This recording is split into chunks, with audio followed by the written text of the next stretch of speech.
Now that we've finished our assembling, we're going to learn how to detail our 3D parts.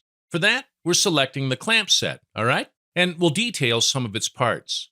As usual, open a new drawing and then select Insert 3D View.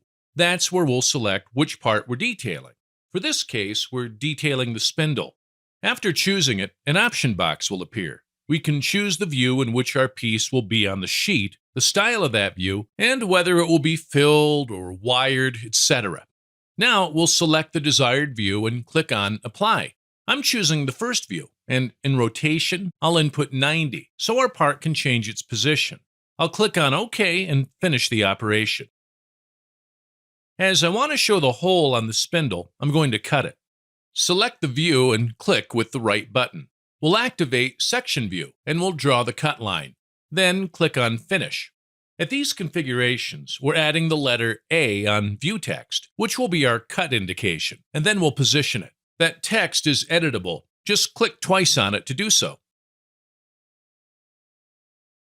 For us to be able to cut it, we'll use the line dimension and point dimension commands. This part of the spindle is threaded, so to show it on the dimensions, we'll need to click twice on it. Go to Options, habilitate the text option, and write M10. We'll keep adding the dimensions until we have all of them.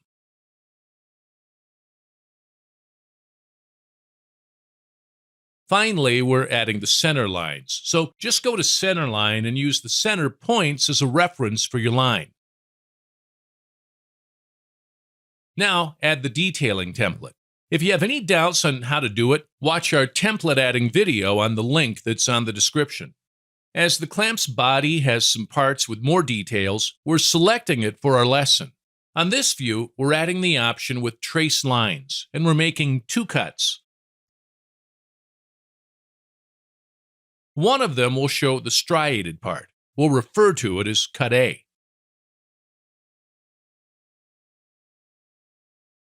Cut B will show us the hole on the other side, and we're changing the style of the view so we can see the trace lines as well.